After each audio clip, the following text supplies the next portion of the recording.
Weight training alongside running can be good for a number of factors. So I'm going to detail them now.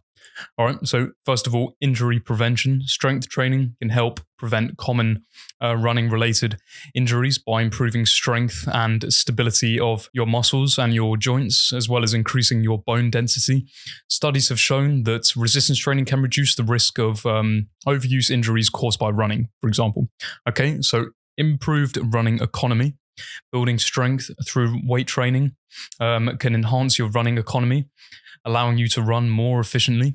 This is essential for marathon runners to maintain pace over a long distance and a long period of time. Okay, so running economy, just to define that, it refers to how efficiently your body uses oxygen while running, improving your body's ability to maintain a steady pace and cover long distances with less effort. Increased muscle power. Strength training can boost muscular performance, which is valuable for hill running, for example. You got to, have strong legs to be able to run up hills quickly with good pace, and it's also good for sprint finishes during races. For example, in my marathon attempts, the last 500 meters, I believe, I sprinted towards the finish line, and it was great. Absolutely amazing feeling. You're almost there, 500 meters sprint, just your legs feel like absolute jelly. They're numb, but it's great. You're still going for it. It can also help counteract the muscle fatigue that can occur during the late stages of a race. For example, having strong thighs, strong hamstrings, strong calves, etc. So during my training, focusing on leg training kind of during the middle block of training, not so much towards the end because I didn't want to just over fatigue the muscle, but in the sort of center, training legs was kind of essential for me because I just felt like it definitely did improve my leg strength and overall muscular endurance, which greatly benefited my overall running ability. Okay, so weight training alongside running can also lead to enhanced endurance performance. Okay, so a 2010 study available from the International Journal of Sports Medicine titled Strength Training in Endurance Runners concluded that maximal or explosive strength training performed concurrently as endurance training was more effective in improving strength and neuromuscular performance and in enhancing your VO2 max and running economy in recreational endurance runners than concurrent circuit and endurance training. Okay, so a quick breakdown. I'm just going to define VO2 max quickly. So VO2 max is the maximum amount of oxygen your body can use during intense exercise and is a measure of aerobic fitness. Okay, a quick fun fact about VO2 max. According to a recent study in the journal Mayo Clinic, your cardiorespiratory fitness is a major indicator of how long you'll actually live for. Okay, it can basically determine your longevity, and the better your VO2 max is, the longer you'll probably live. And just to add a bit of contradiction in there to contradict myself, I suppose, with different science, this is another 2010 study by the Journal of Strength and Conditioning titled The Effects of Concurrent Strength and Endurance Training on Running Performance and Running Economy in Recreational Marathon Runners. Okay.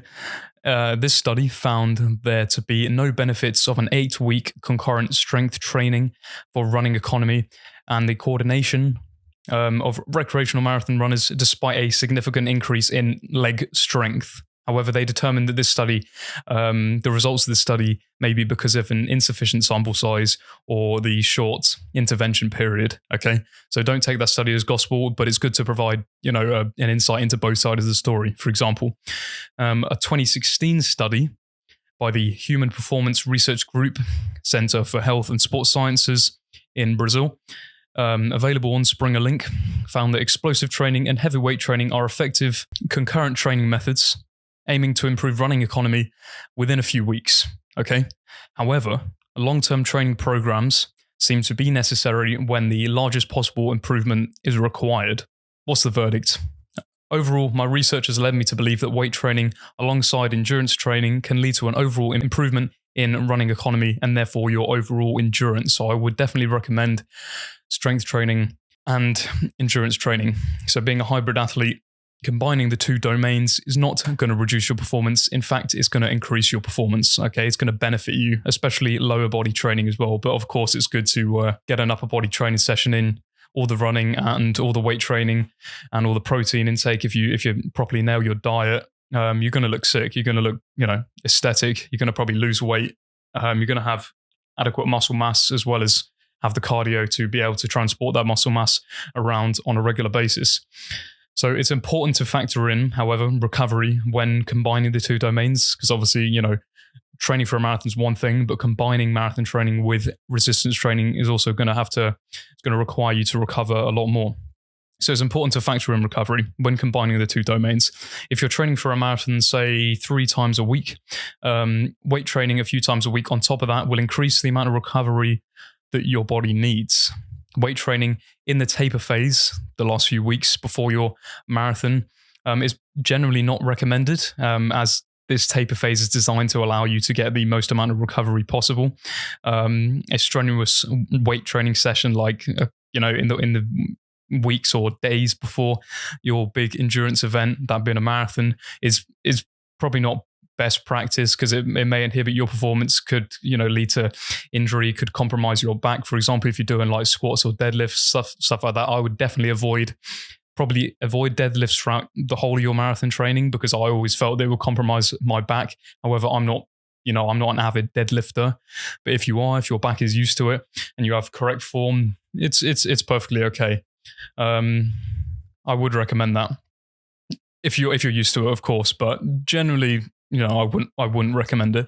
Bone health is the next one we're going to discuss. Okay, so weight-bearing strength training can also contribute to better bone density and reduce risk of stress fractures, which can be a concern for long-distance runners. Focusing on specific muscle groups with your resistance training. So when incorporating weight training into your marathon training plan, it's important to focus on exercises that are quite specific and will benefit your running. Okay, so you're doing exercises in the gym that's going to translate to improved performance when you're out on the road or out on the track doing your running.